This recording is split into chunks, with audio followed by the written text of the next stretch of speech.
কি রে মা, এভাবে বসে ওখানে কাঁদছিস কেন? কি হয়েছে তোর সোনা?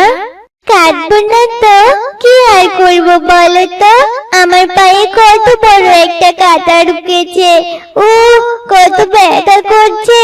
মা, তোমাকে আমি কতদিন থেকে বলি আমাকে একজোড়া জুতো কিনে দাও, কিন্তু তুমি তো আমার কোনো কথাই শুনলে না। আমাকে জুতো কিনে দাও না মা। কাঁদিস না মা, কি আর করব বল? কাজ করে যা টাকা পাই তা দিয়ে তো তোর স্কুলের ফি আর ভালো করে সংসারটাই চালাতে পারি না, তাহলে কি করে তোকে জুতা কিনে দেই বল তো মা? না না মা, আমি তোমার কোনো কথা শুনতে চাই না। তুমি যদি আমাকে জুতো কিনে না দাও তাহলে কিন্তু আমি খাবো না, কোনো কাজও করবো না, স্কুলেও যাব না। খালি পায়ে স্কুলে যাই বলে সবাই আমাকে নিয়ে কত হাসাহাসি করে, তখন আমার অনেক কান্না পায়। মা, আমি কোথাও যাব না। মা, তুই কষ্ট পাস না, দেখি আমি কুহুর বাসায় কাজের পাশাপাশি কুলির কাজও শুরু করব, আর যা টাকা পাবো তা দিয়ে তোকে একজোড়া সুন্দর লাল জুতা কিনে দিব। ঠিক আছে মা, এবার তো তুই খুশি? আর এবার পায়ে মলম লাগিয়ে দেই। এরপর তারা দুই মা মেয়ে ঘরে চলে যায়।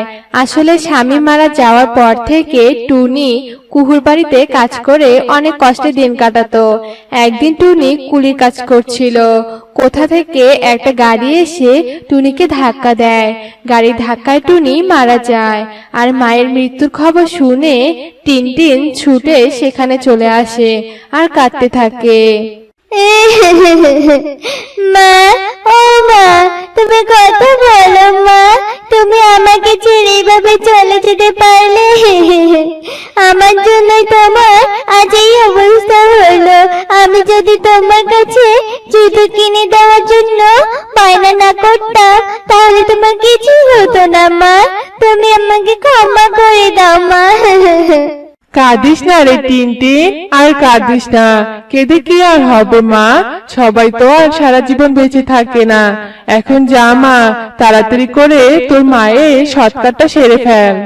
এরপর টিনটিন অনেক কষ্টে তার মার সৎকার করায়, আর সেদিন থেকে তাকে খেয়ে না খেয়ে দিন কাটাতে হয়। ও, বৃষ্টি পরে রাস্তাটা কত খারাপ হয়ে গেছে, আর কাদায় আমার পাটাও নোংরা হয়ে গেছে। আর যদি আমার একজোড়া জুতা থাকতো তাহলে আমার পায়ে একটুও কাদা লাগতো না। আচ্ছা, আমি তো একটা কাজ করতে পারি। আমি তো মায়ের পরিবর্তে কুহু কাকিমার বাড়িতে কাজ করতে পারি। এরপর টিনটিন কুহু কাকের বাসায় যায় আর তার মায়ের পরিবর্তে কাজ চায়। তুই যখন এত করে বলছিস তবে আমি একটা শর্তে তোকে কাজ দেব। আমি তোকে একবেলা বাসি খাবার আর সামান্য কিছু টাকা দেব। এতে যদি তুই রাজি থাকিস তো ভালো, নইলে বেরিয়ে যা। আর তার মাঝে তুই আবার অনেক ছোট, সেভাবে কাজ করতে পারবি না। এখন কি করবি বল? করতে রাজি নাকি করবি না? না না মাসি, আমার কোনো সমস্যা নেই, আমি আপনার সাথে রাজি। না হলে যে আমাকে না খেয়ে থাকতে হবে। কাল থেকে কাজে আসবো মাসি। সে না হয় আসবি, কিন্তু শোন, তুই আমাকে একদম মাসি বলে ডাকবি না, মালকিন বলে ডাকবি, বুঝেছিস? ঠিক আছে মালকিন, তবে আমি চলি। এরপর টিনটিন বাসায় চলে যায়। আর পরের দিন থেকে ছোট্ট টিনটিন অনেক কষ্টে কুহু কাকের বাসায় কাজ করত। এভাবে বেশ কয়েকদিন কেটে যায়। একদিন টিনটিন যখন কাজে যাচ্ছিল তখনই টিনটিনের সাথে তার বান্ধবী শালুকের দেখা হয়। আরে টিনটিন, অনেকদিন পর তোর সাথে দেখা হলো, তবে ভালোই হলো। শোন, কাল আমার জন্মদিন, বুঝলি? তুই কিন্তু আমার জন্মদিনে আমাদের বাসায় আসবি, নইলে কিন্তু আমি কেক কাটবো না, এই বলে দিলাম। ঠিক আছে শালু, আমি অবশ্যই আসবো। এরপর শালুক সেখান থেকে চলে যায়। আর পরের দিন কুহুদের বাসায় কাজ শেষ করে টিনটিন শালুকের বাসায় যায়। টিনটিনের শরীর নোংরা আর পায়ে কোনো জুতা ছিল না। এই দেখে শালুক বলে, ছি ছি চিনতে, হে কি অবস্থা! তুই আমাদের বাড়িতে এসেছিস বলতো, আর তোর পায়ে কিনা এক জোড়া জুতাও নেই। কি নোংরা লাগছে তোকে। এখন যদি বাকি পাখিরা এখানে চলে আসে আর তোকে দেখে, তখন আমাদের কি ভাববে বলতো, যে তোর মতো ছোট লোককে আমার জন্মদিনে নিমন্ত্রণ করা হয়েছে। যা বেরিয়ে যা। ছি ছি, কি নোংরা বাজে দেখতে লাগছে তোকে। শালুর এমন কথা শুনে টিনটিন অনেক কষ্ট পায় আর কাঁদতে কাঁদতে তার বাসায় চলে যায়।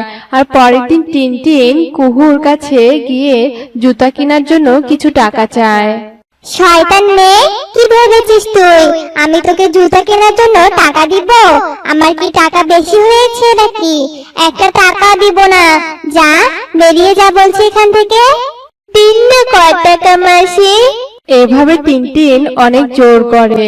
তখন কুহু বিরক্ত হয়ে লাঠি এনে টিনটিনকে অনেক মারে আর বাসা থেকে তাড়িয়ে দেয়। আর টিনটিন কাঁদতে কাঁদতে নদীর ধারে যায়। হায় ঈশ্বর, সেই ছোটবেলা থেকে একজোড়া জুতার জন্য কত কিছু করেছি। আমি কি কোনোদিনও জুতা পায়ে পরতে পারবো না? সবাই কত সুন্দর সুন্দর জুতা, কিন্তু আমার কোনো জুতা নেই। এসব বলে টিনটিন অনেক কাঁদছিল। তখনই সে দেখে পাশে একটা উল্লু পেঁচা জল জল বলে চিৎকার করছে। তখন টিনটিন কিছু জল এনে উল্লু পেঁচাকে দেয় আর উল্লু পেঁচা তখন জল খেয়ে স্বস্তি বোধ করে। তোকে অনেক ধন্যবাদ বাসা, আমাকে পানি খাওয়ানোর জন্য। আসলে আমি এক জাদুকর, আর আমি এতটাই ক্লান্ত ছিলাম যে সামনে নদী থেকে জল খাওয়ার শক্তিটাও পাচ্ছিলাম না। কিন্তু বাসা, তোর শরীরের এই অবস্থা কেন? আর তোর চোখে জলই বা কেন? এরপর টিনটিন তার সব কথা উল্লু পেঁচাকে বলে। আর সব শুনে উল্লু পেঁচা জাদু করে একটা জাদুর দণ্ড নিয়ে আসে আর টিনটিনকে দেয়। এই নে বাসা, এই জাদুর কাঠিটা ঘোরালেই দেখবি জুতার বৃষ্টি হবে। সেগুলো দেখতে অনেক সুন্দর হবে। আশা করি তোর আর কোনো কষ্টই থাকবে না। এ কথা বলে উল্লু পেঁচা চলে যায় আর টিনটিন খুশি মনে বাড়ি ফিরে চলে আসে। আর বাড়িতে গিয়ে জাদুর দণ্ডটা ঘোরাতেই সেখানে জুতার বৃষ্টি হয়। সত্যি তো জুতার বৃষ্টি দেখছি। কি মজা, কি মজা।